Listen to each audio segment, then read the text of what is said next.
I'll be reading the prologue to a novel called Promised Land Blues. Prologue.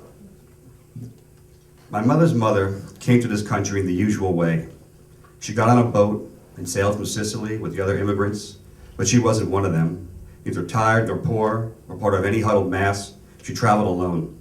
She traveled alone with her money in one sock and a knife in the other. She came to the New World with an old world motive, to murder the man that left her for America. She came for revenge. After searching New York City, every neighborhood and every borough, she traveled by train to anywhere in America that Italians could be found. Boston, Chicago, Kansas City, San Francisco, New Orleans. Back in New York, waiting on a ship for home, she met a man, a natural-born citizen whose grandfather had come from the old country to help build the Brooklyn Bridge. She married the American and settled in the Bronx. They opened a grocery where Italian housewives bought their meat and pasta and vegetables. In the back of the store, at a long table, they fed the men who had no wives. They had a nice life in America. They had 3 boys and a girl in America. Then their boys, all 3 of them, died in Vietnam. And because of that, my mother's mother took revenge on her husband and daughter. The husband because he had convinced her to stay in America where so much pain would find her, and the daughter because she, as a girl, was a reminder of 3 dead boys. She didn't take her knife to her husband and daughter. Instead, she cut them with her sharp tongue and kept their distance with daggered stares. No wonder my mother ran away with an orphan, a wild man from Gun Hill Road where the English and Irish lived. He was tall and hollow-cheeked, rode a motorcycle and boxed in the amateur ranks. He worked with his hands, building things, and drank with them too, tearing things down. He had a sharp wit, and his sense of humor and his sense of movement drew my mother to him and the back of his motorcycle. They escaped to the working-class towns in northern Jersey where city people were buying starter homes and starting families. My parents would never marry.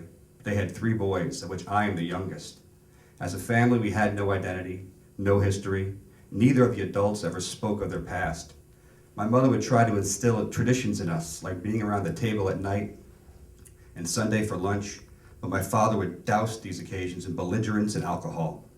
I don't know what happened to my father in that orphanage in the Bronx, but his eyes were often as hollow as his cheeks. He knew nothing about family, but he taught his boys all he knew, and so we learned sarcasm, carpentry, and uppercuts. Once in the backyard when I was 12 and my father was drunk, he grabbed my wrists and told me through thick breath that my brothers and I weren't Italian or Irish or English or anything important at all, but a mongrel mix that made us Wapi Indians from the Goomba tribe. He didn't hide his brown-toothed smile, but I believed him anyway. I wanted to believe him, so I did. The Indians on TV were heroic to me, brave and tough despite the brutality they faced, and I wanted to be like that. And I wanted to look like they did too, and by genetic good fortune, I grew up tall, dark-haired, and severe-cheeked as an Indian chief. I took on the native's appearance, growing hair past my shoulders, wearing a bandana around my head. Most of the summer, I walked around without a shirt. At a flea market, I stole a buck knife and kept it tucked in my jeans. I spent endless hours with that knife, snapping it into place, mastering the handle, sharpening the blade, and burying the point over and over into the bullseye of the boxcar where I hid. We lived by the railroad.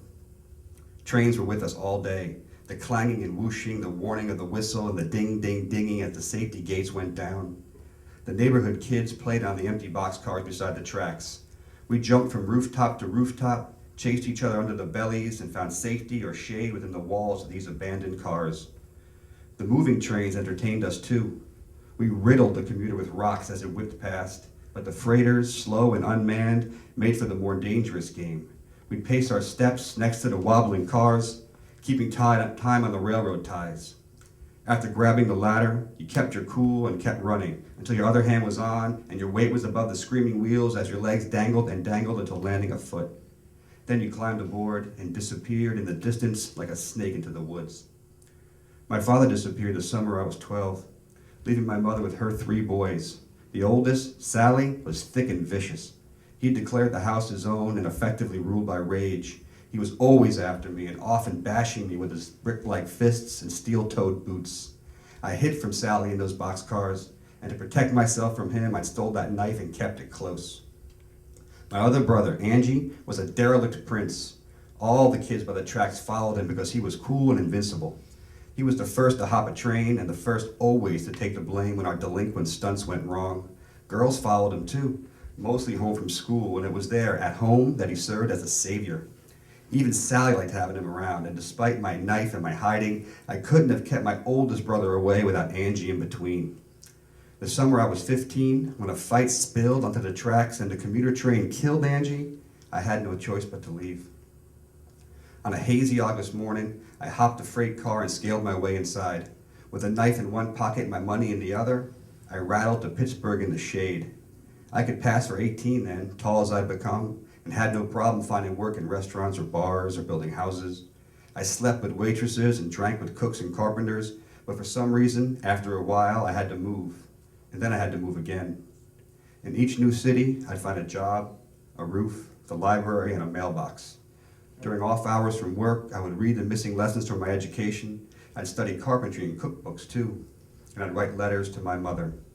She was dark and surging as a glass of stout, and pressed against her side was the best place in my childhood.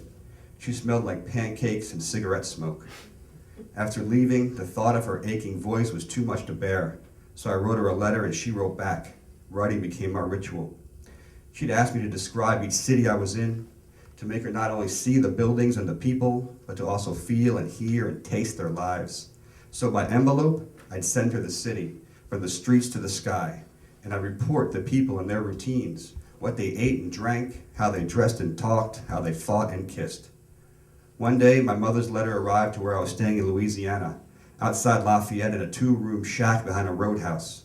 I worked in the kitchen and took up with the owner's daughter, a Zydeco child named Carmen with corkscrew hair and green apple eyes. She taught me to Cajun jitterbug and cook Creole. The pockets inside her collarbones bubbled with moisture when we danced or made love in the jacket of bayou heat.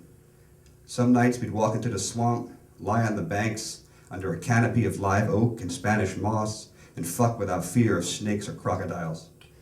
Afterwards, in the deep smell of the swamp, as heat lightning flashed and animals died in the distance, we'd suck cigarettes and blow smoke at the yellow moon.